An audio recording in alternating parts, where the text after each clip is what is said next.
बहुत समय पहले मिस्र इजिप्ट में एक बहुत जालिम बादशाह रहता था।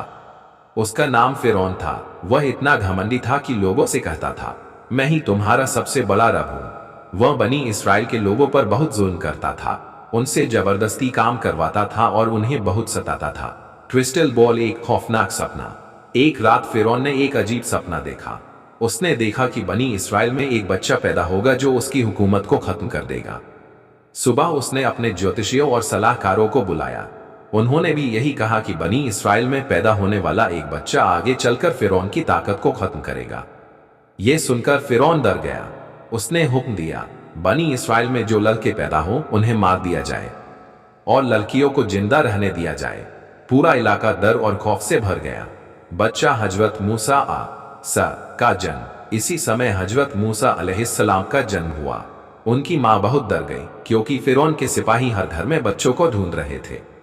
तभी अल्लाह ने उनकी मां के दिल में एक ख्याल डाला, बच्चे को एक संदूक टोकरी में रखकर नदी में बहा दो, हम उसे वापस तुम्हारे पास लौटा देंगे।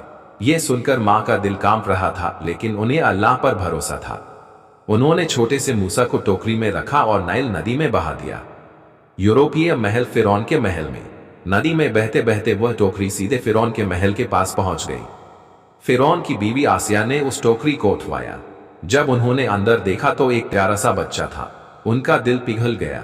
उन्होंने फिरौन से कहा, इसे मत मारो, ये हमारे लिए खुशी का कारण बन सकता है।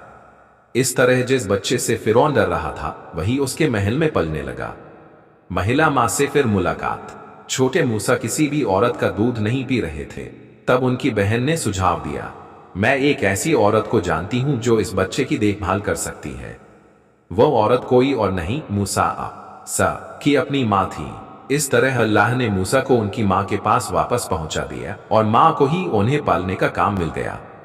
बड़े होने के बाद जब मूसा बड़े हुए तो एक दिन उन्होंने देखा कि एक मिस्री आदमी बनी इसराइल के आदमी को मार रहा है। मूसा ने उसे रोकने के लिए धक्का दिया, लेकिन गलती से वह आदमी मर गया। मूसा डर गए और मिस्र छोड़कर मदीन चले गए। मदीन में उन्होंने एक नेक इंसान की मदद की और वहीं रहने लगे। उन्होंने शादी भी की और कई साल तक वहीं रहे।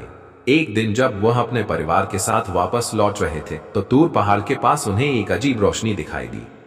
फायर अल्लाह का पैगाम। जब मूसा उस रोशनी के पास पहुंचे तो उन्हें आवाज आए, ए मूसा, मैं अल्लाह हूं। अल्लाह ने उन्हें नबूवत प्रॉफिटहुड दी और कहा, फिरौन के पास जाओ और उसे कहो कि वह जुल्म छोड़ दे। मूसा ने कहा, या अल्लाह, मेरी जुबान साफ नहीं है, मेरे भाई हारून को भी मेरे साथ भेज दीजिए। अल्लाह ने उनकी बात कबूल कर ली।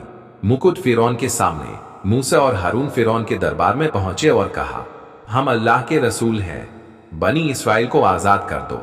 फिरौन हंस पड़ा और बोला, अगर तुम सच्चे हो तो कोई निशानी दिखाओ। मूसा ने अपना डंडा जमीन पर डाला और वह सांप बन गया।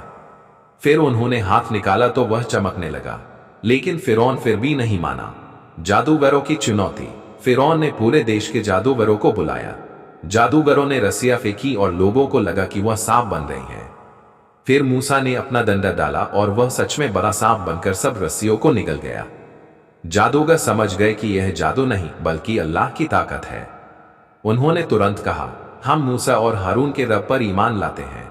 लहर समुंदर का चमत्कार। आखिरकार मूसा बनी इसराइल को लेकर मिस्र से निकल गए। फिरौन अपनी सेना लेकर उनके पीछे दौड़ा। आगे समुंदर था और पीछे फिरौन की सेना। लोग डर गए, लेकिन मूसा ने कहा, मेरे साथ मेरा रब है, वह रास्ता दिखाएगा।